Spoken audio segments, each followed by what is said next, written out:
When your CEO stops giving you feedback, that doesn't mean they finally trust you. Oh no, it usually means that they have given up. In this video, we're going to talk about the things the CEO won't tell you most of the times and that it's critical for you to be aware of if you want to succeed as a tech executive and if you want to keep your job. By the way, if you're new here, hi, I'm Aviv Ben-Yosef. I'm a tech executive coach and consultant, and I help people just like you create teams worth leading, because life's too short to lead mediocre teams.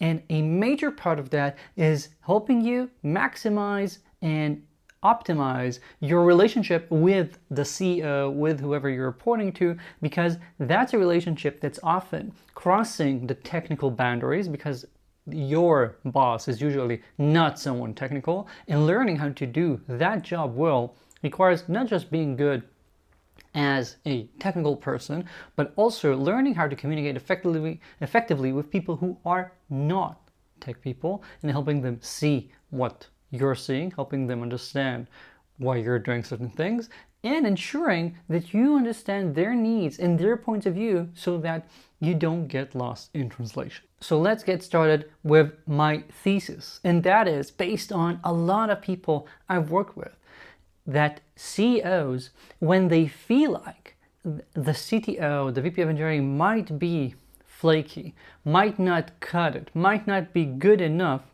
if they feel like they've already given some feedback, they try to make things work and they don't see it improve as fast as they would like, or they don't feel like the feedback is registering, etc. A lot of them, due to fear, due to having this anxiety of maybe if I tell them more harshly that there's an issue, they just might leave, and then I'm gonna get stuck without anyone leading the team, and this is such an important quarter. They have all of these things running in their minds, and because of that, a lot of them, what they do is they say, okay, I'm not going to tell them. I'm probably going to start looking for a replacement and making sure that I have someone ready so I can just replace them. And that's very bad. And often what this means is that if you got some feedback and then stopped getting feedback, it's usually an indicator that someone has given up, unless you did things so well and you got some feedback saying, okay, we're really pleased with the changes. And unless that happened, usually what it means is that you are probably on the way out or not performing as good as you're expected to, and you're no longer even getting the feedback to ensure that you can reply, no, improve. And a lot of people make the mistake of, if they're not getting any more signal, they just assume things are good now, and that just means that things keep deteriorating between you and the CEO till it becomes too late. And I don't want you to get there. I think that in a lot of the cases, this is not due to a skills gap when it comes to whether you're a good tech executive or not. A lot of the times I've seen this, and this boiled down to attitude, to communication, things that, yeah, there are soft skills, but they're not about managing the team well. It's about you understanding what's important, you being able to tell them why you're doing certain things, communicating in a way that makes them less afraid, less stressful, and understand why things are being done as they're being done, or it's up to you to actually listen to their feedback and change things accordingly. Not always tell them why what they ask for doesn't make sense, etc., unless it always does. But trying to come up with solutions in the middle, trying to make things work, finding a path that can get you forward. Because even if it's not always easy, it's not always precisely what they would have liked, etc., if you can do something, that's already gonna make you much, much better than being fired, right? We don't want to get you to. So let's talk a bit about what you can do to ensure that you're aware of this and actually maximizing your potential of staying in your position. First, I want you to act on feedback immediately. Seize it. If you're getting any sort of signal of, hey, things aren't as great, we're seeing an issue, can you do that, whatever. When you're getting that signal, that's really good because it means you're in the game, but you have to act on it. Don't assume, okay, nothing major, I can just keep on doing the regular thing, or okay, I'll correct that and never talk about it again. No, I'm not saying you need to be go into panic. But I am saying, you got some feedback, make sure you understand it, make sure you know what you're going to be doing, put a reminder to show them what you've done, ask them if they see the change. Ensure that you always have closure on these things. Don't just assume that it would be good, because unless you have really an excellent relationship with the CEO, and usually some past experience of a few years that you really know one another really well, unless you have that, you cannot assume that you're just going to correct course or make an adjustment on your end and assume that they're going to see it. A lot of times you have to break through. You have to make them see the changes you've made, make them explain to you what they're seeing. What do they mean when they say something? If you're not sure, or if you did something and they still say they don't see the improvement, say, okay, maybe I didn't understand exactly what you mean by that. So tell me, how would you see that I've made an improvement there? Yeah, it might be odd at first to ask those types of questions, but I think that's the only thing that can ensure you're not gonna keep on following the path out of the company. If needed, solicit the uncomfortable version. Tell them, if you're not getting feedback, or if you're not getting enough feedback, say, hey, how am I doing here? Just ask it. Don't be afraid. The thing that you should be afraid of is never getting that feedback till it's too late. So ask. Give them permission to give you the honest truth, because that, when they have that, a lot of people will actually tell you because they care and they want things to work out. They're just scared. But if you tell them that you'd rather know, you'd rather hear, and ask them specifically, what do you think about how we did this? Or what do you think about the outage? Or what can I do differently? How can my organization improve? When you go and ask that, it shows people that you're actively, deliberately working on improving, that you know you're not perfect, that you're probably open for some criticism, and that's great. So do that. Really put yourself out there and ask it. When you're explicitly doing that, you really have a better chance of hearing what's happening, what others are thinking, so you're not going to get blindsided and you're going to be working on it.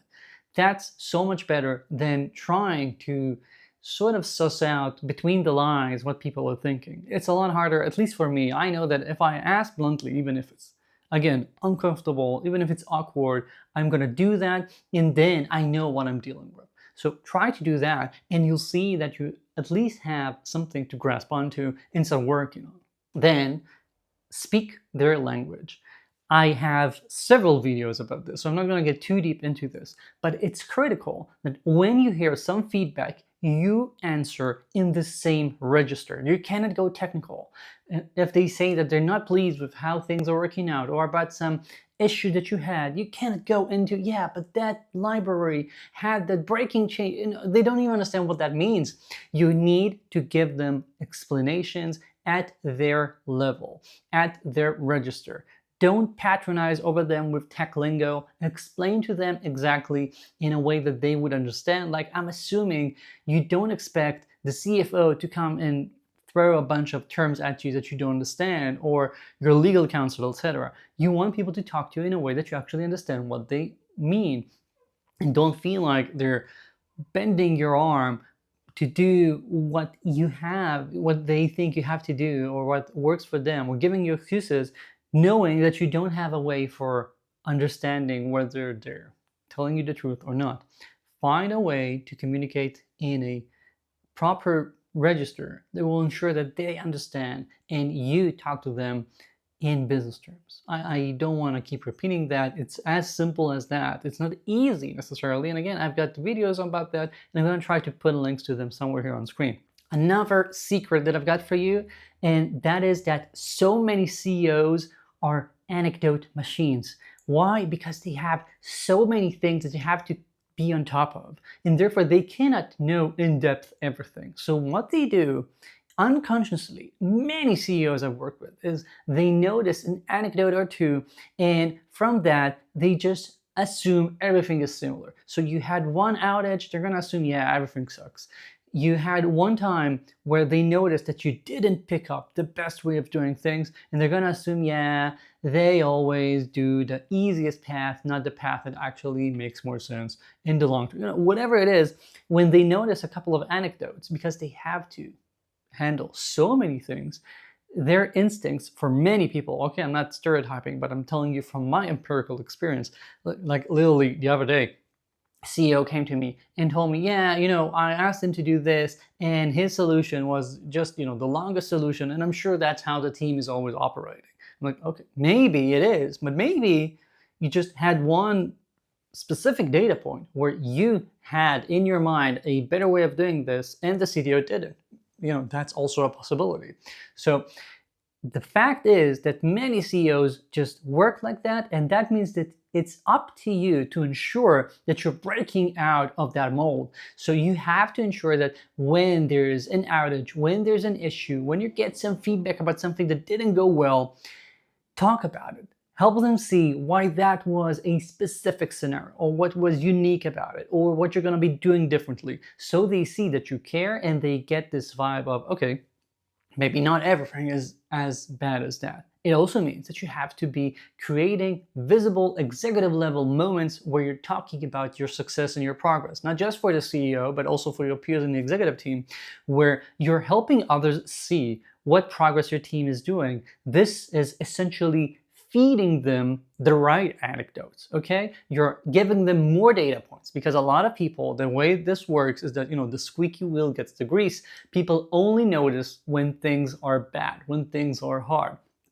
But if you try to communicate, hey, look at this progress, look at this win, look at what we've done here, we saved this, we improved that, we just made that possible, whatever. When you're communicating that, when you're making others aware of the good things as well, you're giving them more anecdotes and you're ensuring that they actually understand what's being done well. You're making yourself more out there, not just the bad parts that people always notice, but also the good parts. And is this playing politics? No, this is about communicating properly in a way that makes people understand exactly what you're doing. I think that if you'd really take a moment to consider, you're probably doing the same to your peers. You're looking at marketing, you're looking at product, you're aware of all the things they're doing bad. It's a lot harder to notice all the good things they're doing, because those don't hurt you.